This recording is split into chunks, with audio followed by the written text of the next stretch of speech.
आतंक के आका पाकिस्तान की पहलगाम आतंकी हमले के बाद अब यूएन में भारत ने एक बार फिर पाकिस्तान को बेनकाब कर दिया। संयुक्त राष्ट्र में भारत की उप स्थायी प्रतिनिधि योजना पटेल ने पाकिस्तान को जमकर फटकार लगाई। पाकिस्तान को आतंक को पनाह देने वाला एक दुष्ट राष्ट्र बता दिया। योजना पटेल ने पाकिस्तान के रक्षा मंत्री ख्वाजा आसिफ के उस हालिया इंटरव्यू का जिक्र किया जिसमें उन्होंने पाकिस्तान में पिछले 3 दशक से आतंकवाद को पालने, पोसने और उसको बढ़ावा देने की बात को स्वीकार किया था। पटेल ने कहा कि अगर मंत्री खुद कबूल कर रहे हैं तो फिर यह बताने की जरूरत नहीं है कि आतंकवाद कहां पनप रहा है। पाकिस्तान इस बयान के बाद खुद ब खुद बेनकाब हो जाता है। भारत ने साफ तौर पर कहा कि पाकिस्तान एक रोग स्टेट बन गया है, वो यानी एक ऐसा देश जो किसी अंतर्राष्ट्रीय नियम का पालन नहीं करता है और वो पड़ोसी देशों के लिए खतरा बन चुका है। ऐसे में पाकिस्तान का इलाज जरूरी है। इस पर बात करेंगे, एक रिपोर्ट दिखाते हैं।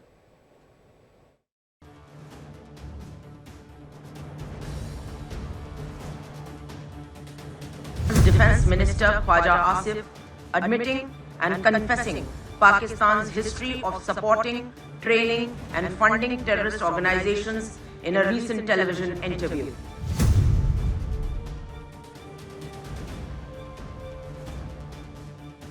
पाकिस्तान का प्रपंच, यूएन ने पाकिस्तान को लगाई लताड़। ग्लोबल मंच पर फेल हुआ पाकिस्तान का छल। यूएन में हिंदुस्तान के पंच से धराशायी हुआ आतंकिस्तान। पाकिस्तान की खुली पोल, थर थर कांप रहा पाकिस्तान। जम्मू कश्मीर में पहलगाम आतंकी हमले के बाद से भारत ने पाकिस्तान पर तगड़ा प्रहार किया है। इस बीच भारत ने संयुक्त राष्ट्र में पाकिस्तान को कटघरे में खड़ा करते हुए जमकर लताड़ लगाई है। संयुक्त राष्ट्र में भारत की उप स्थायी प्रतिनिधि योजना पटेल ने पाकिस्तान पर तीखा हमला बोला। योजना पटेल ने भारत का पक्ष रखते हुए कहा कि पाकिस्तान आतंकवाद को पनाह देता है और पूरे इलाके में अशांति फैलाता है।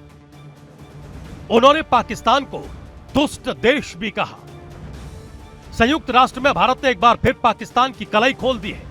पाकिस्तान को आतंकवाद पर घेरते हुए संयुक्त राष्ट्र में योजना पटेल ने पाकिस्तान को कड़ी फटकार लगाई। ये फटकार ऐसी थी जैसे किसी ने पाकिस्तान के गाल पर जोर का तमाचा जड़ दिया हो। योजना पटेल यहीं पर नहीं रुकी, उन्होंने पाकिस्तान को एक दुष्ट देश तक कह डाला। योजना पटेल ने कहा कि दुनिया अब और आंखें नहीं मूंद सकती। The whole world has heard Pakistan's Defense Minister Khwaja Asif admitting and confessing Pakistan's history of supporting, training and funding terrorist organizations in a recent television interview. This open confession surprises no one and exposes Pakistan as a rogue state fueling global terrorism and destabilizing the region. Patel ने आगे कहा कि हाल ही में पाकिस्तानी रक्षा मंत्री ख्वाजा आसिफ के कथित कबूलनामे से उसका असली चेहरा सामने आ गया है।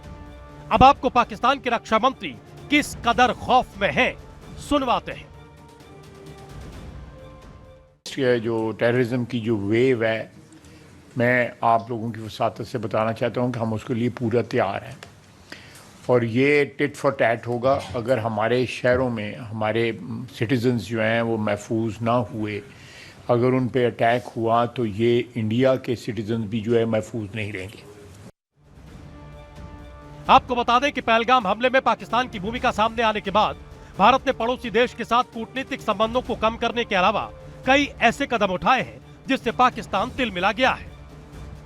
इसी बीच भारत सक्रिय रूप से वैश्विक समर्थन जुटाने में लगा है। इस बार स्थिति को शांत करने के लिए नहीं बल्कि सैन्य कार्रवाई के लिए, यानी इस बार पाकिस्तान की बर्बादी का काउंटडाउन शुरू हो चुका है। Bureau report, India daily.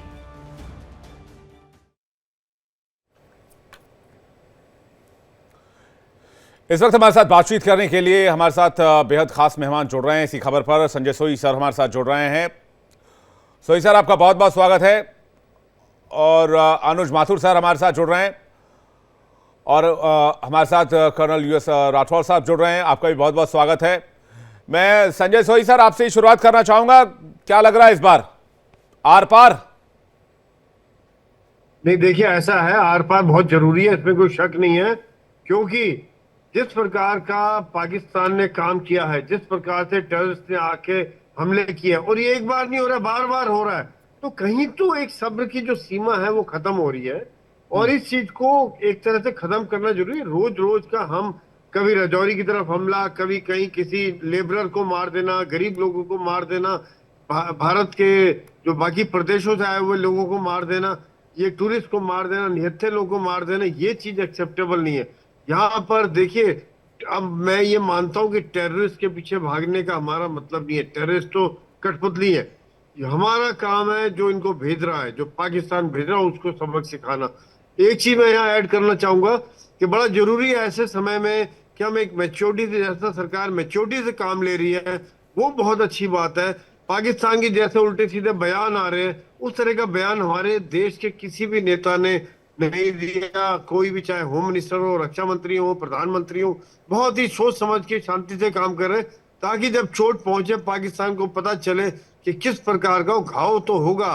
देखिए, शुरुआत हो गई है धीरे धीरे, चाहे वो इंडस रिवर हो या फिर यूट्यूब चैनल्स हो या फिर उनको जो इकोनॉमिक घात पहुंच रहे हैं, ये सब बातें हो रही है। लेकिन एक और काइनेटिक हमला जरूरी है, क्योंकि उसके बिना नहीं हो पाएगा। क्योंकि जब तक पाकिस्तान सेना और जो जी। मिलिटेंट्स को भेजते हैं, टेररिस्ट को भेजते हैं, उनकी लाशें घर नहीं जाएंगी, तब तक उनको समझ में नहीं आएगा। एक इंसिडेंट यहाँ हो तो वहां पे 10 गिरने चाहिए, ये बात जरूरी है। जी बिल्कुल, मैं माथुर सर के पास जा रहा हूं। सर, राठौर सर आपके पास आ रहा हूं। माथुर सर, जो जानकारी मिल रही है वो ये मिल रही है कि पीएम मोदी ने तीनों सेनाओं को खुली छूट दे दी है। उन्होंने कहा है जगह आप तय कीजिए, वक्त आप तय कीजिए, लोकेशन आप तय कीजिए, बदला आप लीजिए, सरकार आपके साथ है। बिल्कुल विवेक, देखिए क्या होता है, ये थोड़ी देर पहले भी हम लोग इसी बारे में बात कर रहे थे। क्या होता है कि ये जो काइनेटिक रिस्पॉन्स है या मिलिट्री टूल का जब हम इस्तेमाल करते हैं, तो उसके लिए टाइमिंग, प्लेस और एनवायरनमेंट बहुत इंपॉर्टेंट होता है। मैं एक बात, जहां जनरल संजय सोई ने छोड़ा है, उसको पहले एक बात बताऊंगा, फिर इसके ऊपर मैं आपके पास आऊंगा। देखिए, जरूरी पाकिस्तान में वो उनके लाशों के लिए है, लेकिन सबसे ज्यादा जरूरी है कि जो इनके जो परपेचुएटर, जो बनाने वाले हैं इनको, वो पाकिस्तान की आर्मी है। जब तक पाकिस्तान की आर्मी पे, पाकिस्तान के जनरल पे एक ये बहुत रेडिकलाइज्ड आर्मी है, जब तक इसके ऊपर आघात नहीं पहुंचेगा, तब तक मुझे नहीं लगता ये पकड़ में समझ में आएंगे। और जहां तक सवाल इस बात का है कि खुली छूट है सेनाओं को, ये इसका तो प्रमाण पहले भी मिल चुका है और ये बिल्कुल निश्चित है। और मुझे ऐसा लग रहा है कि ये जो ग्रेजुएटेड रिस्पॉन्स की सीरीज है, उसमें से और 2-3 रिस्पॉन्सेज अभी आने बाकी हैं और वो लगातार रिस्पॉन्सेज आते जाएंगे और army will then decide when to act. Army will, इसकी गारंटी है विवेक, इसमें कोई संदेह नहीं होना चाहिए कि आर्म्ड फोर्सेस बिल्कुल कड़ा जवाब देने वाली हैं। हमने उनको कूटनीतिक स्तर पे बहुत बुरी तरह से घेरा हुआ है और आज जो यूएन में स्टेटमेंट आया है, उसके बाद उसमें इनको ये भी कहने की आवश्यकता है। 2019 में इमरान खान जब प्रधानमंत्री थे, उन्होंने भी कहा था कि 30 से 40 हजार टेररिस्ट हमारे यहाँ अभी भी हैं। और ये 1 मिनट, और ये तब कहा था जब उन्होंने कहा था कि पिछली सरकारों ने उनके खिलाफ कुछ नहीं किया, तो और भी रहे होंगे उससे भी ज्यादा। तो जो प्रधानमंत्री उनका एक्सेप्ट कर रहा है कि 40,000 टेररिस्ट हमारे पास हैं और उनका गृह मंत्री कहता है हम 30 साल से टेरर को है, तो आज immediately FATF should put them in black list. उनको जब तक आप इकोनॉमिकली चोक नहीं करोगे, मुझे नहीं लगता कि वो उस डिजायर्ड इफेक्ट उसका आ पाएगा और इकोनॉमिक चोकिंग बहचे हो जाएगी और एक नेवल ब्लॉकेड कराची हार्बर का, और मुझे लगता है कि ये लोग दिल बी ऑन देयर नीज। मैं राठौर सर के पास जा रहा हूं। राठौर सर, तीनों सेनाओं को खुली छूट वाली बात पहले भी आती रही, लेकिन प्रधानमंत्री इस बार जो कह रहे हैं कि आप तय कीजिए कि आप पहलगाम आतंकी हमले का बदला कैसे लेंगे, सरकार का फुल सपोर्ट आपके साथ है, तो ये क्या रणनीति की ओर इशारा कर रहा है? देखिए, आज 8वां दिन हो गया है।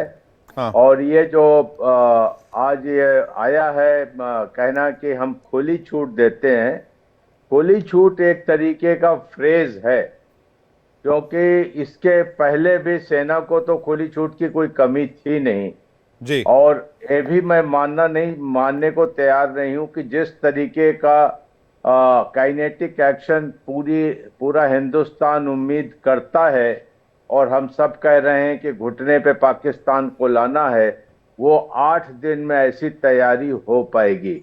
तो इसलिए इस बात को हमें थोड़ा ये समझना चाहिए कि इस डिसीजन के या इस परमिशन का कहीं ये मतलब तो नहीं है कि कोई ऐसा एक्शन जो कि वॉर के नीचे के थ्रेशोल्ड में एकोमोडेट होता हो और वहां पर हम इसको बोलें कि हमने बदला ले लिया।